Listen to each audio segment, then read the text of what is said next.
नमस्कार मित्रों, आप सभी का फिर से एक बार हार्दिक स्वागत है धर्म ज्ञान विज्ञान यूट्यूब चैनल पर। यदि आप भी अपनी लाइफ में कुछ नया सीखने की चाह रखते हैं तो इस चैनल को अभी सब्सक्राइब कर लें। दोस्तों, जय माता दी, आपका हार्दिक स्वागत है। माता रानी की कृपा सदैव आपके और आपके परिवार पर बनी रहे।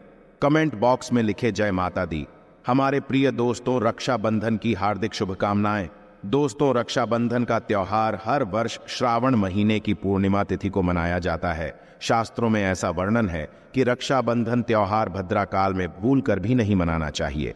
भद्रा काल में रक्षा सूत्र यानी कि राखी बांधना बेहद ही अशुभ माना जाता है।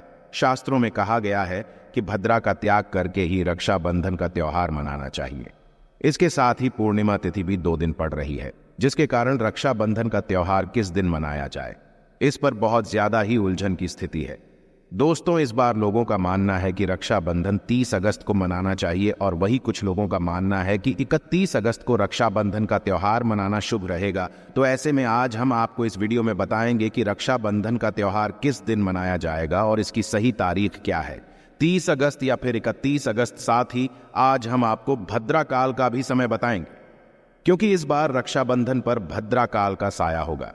इसीलिए राखी बांधने का शुभ मुहूर्त आपके लिए जानना अति आवश्यक है।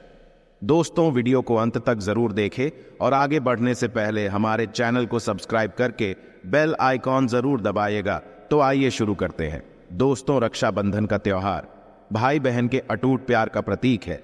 इस दिन बहन अपने भाई की कलाई में रक्षा सूत्र यानी कि राखी बांधती है और उसकी लंबी उम्र की और स्वास्थ्य की कामना करती है, और भाई भी सदा अपनी बहन रक्षा करने का वचन देते हैं।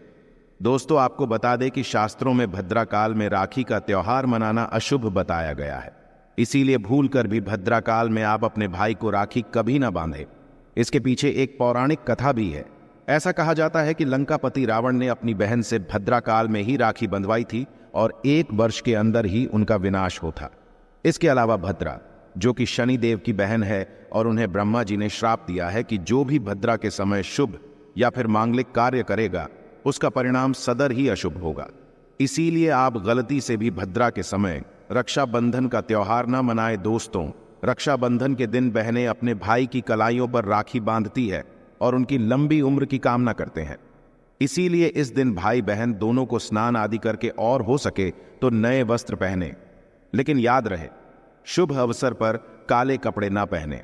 वस्त्र पहनने के पश्चात मिलकर भगवान की पूजा करनी चाहिए। पूजा से पहले आप पूजा की थाली अवश्य लगा लें और उसमें रोली, चंदन, अक्षत, राखी, मिठाई आदि अवश्य रख लें और एक शुद्ध घी का दीपक भी जरूर रख लें, जिससे आप अपने भाई की आरती करेंगी। दोस्तों, अब आप इस पूजा की थाली को सबसे पहले भगवान के पास रखें।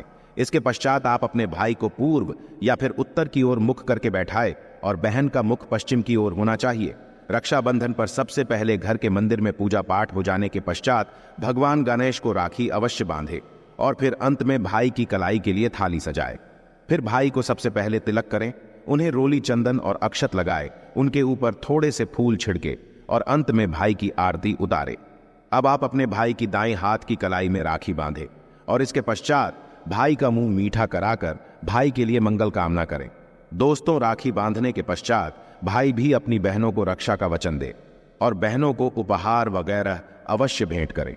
दोस्तों, चलिए अब जानते हैं साल 2023 में रक्षाबंधन का त्योहार कब मनाया जाएगा। दोस्तों, पूर्णिमा तिथि की शुरुआत 30 अगस्त 2023 की सुबह 10:58 पर हो रही है और पूर्णिमा तिथि की समाप्ति 31 अगस्त 2023 की सुबह 7:46 पर होगी। हालांकि पूर्णिमा तिथि उदय तिथि में 31 अगस्त को पड़ेगी, लेकिन 30 अगस्त को पूरे दिन पूर्णिमा तिथि रहेगी। इसलिए 30 अगस्त 2023 के दिन बुधवार को रक्षाबंधन का त्योहार मनाना बेहद ही शुभ रहेगा, क्योंकि यह दिन गणेश को समर्पित है। भगवान गणेश को रक्षाबंधन और भाई दूज दोनों पर्वों में इन्हें पूजा जाता है। दोस्तों, आपको बता दें कि इस बार पूरा दिन, जो कि 30 अगस्त को भद्रा का साया रहेगा, भद्रा समाप्त होने का समय 30 अगस्त 2023 की रात 9:01 पर रहेगा।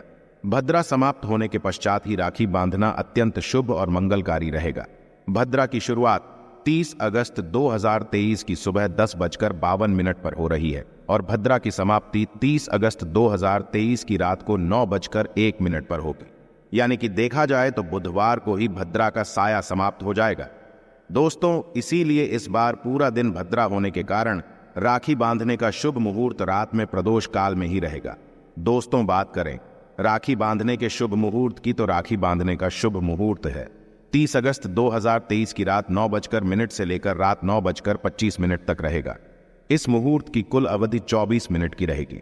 दोस्तों, इस बात का ध्यान रहे कि 30 अगस्त को पूरे दिन भद्रा का साया रहेगा। भद्रा में राखी बांधने से सदैव घर परिवार का विनाश ही होता है।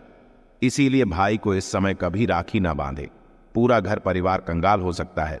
लंकापति रावण को इसी समय राखी बांधी गई थी, इसीलिए पूरे कुल का विनाश हो गया। इसीलिए रात के समय ही रक्षाबंधन का त्योहार मनाना बहुत ही शुभ और मंगलकारी रहेगा। यह थोड़ा कठिन जरूर है, लेकिन यह समय आपके भाई और आपके परिवार के लिए शुभ रहने वाला है। दोस्तों, कई लोगों के यहाँ यह परंपरा होती है कि वे लोग सूर्यास्त होने के पश्चात रक्षाबंधन का त्योहार आदि नहीं मनाते। इसके लिए आप 31 अगस्त की सुबह को रक्षाबंधन का त्योहार मना सकते हैं। क्योंकि रक्षाबंधन 2 दिन पड़ रही है, तो इसके लिए आप 31 अगस्त की सुबह पूर्णिमा तिथि समाप्त होने से पहले ही, यानी कि 31 अगस्त 2023 की सुबह 7:46 से पहले भी राखी बांध सकते हैं। दोस्तों, बस ध्यान रखें कि 31 अगस्त को सूर्य उदय होने के पश्चात ही रक्षाबंधन का त्योहार मनाएं। 31 अगस्त को सूर्य उदय सुबह 5:48 पर हो जाएगा। इसीलिए आप 31 अगस्त को सुबह 5:48 से लेकर सुबह 7:46 तक अपने भाई को राखी बांध सकते हैं। मुहूर्त पर राखी बांधने से भाई को कई लाख गुना शुभ फलों की प्राप्ति होती है, उसका कभी अमंगल नहीं होता। ऐसी बहन का भाई जहां भी जाएगा, दिन दुगनी रात चौगुनी तरक्की ही पाएगा। ऐसा भाई लाखों करोड़ों में खेलेगा, रुतबा पैसा धन दौलत सब कुछ कमाएगा। राहु दोष, पितृदोष, नजर दोष, मंगल दोष सब कुछ दूर रहेंगे। दोस्तों, रक्षाबंधन पर भाई को काली राखी नहीं बांधना चाहिए, शुभ नहीं माना जाता। भाई की कलाई पर सदैव लाल रंग की राखी बांधना बहुत ही शुभ और मंगलकारी माना जाता है। दोस्तों, रक्षाबंधन के पावन अवसर पर उपहार में बहन को चाकू, छुरी आदि कभी नहीं देना चाहिए। इससे जीवन पर नकारात्मकता का गहरा असर पड़ता है। ऐसे में बहन को सफेद कपड़ा भी उपहार में नहीं देना चाहिए, कोई चप्पल आदि भी नहीं देना चाहिए। उपहार में दक्षिणा, सुंदर वस्त्र, गहने आदि अवश्य भेंट करें। सच्चे दिल से कमेंट बॉक्स में लिखें जय माता दी, रक्षाबंधन की हार्दिक शुभकामनाएं। अगर आपको कुछ पूछना है तो आप कमेंट बॉक्स में हमें जरूर बताएं। आशा है कि आज की इस प्रस्तुति में बताई गई जानकारी आपको अच्छे से समझ आ गई होगी। वीडियो अच्छा लगा हो तो एक लाइक अवश्य कर दें। धन्यवाद वीडियो के अंत तक बने रहने के लिए।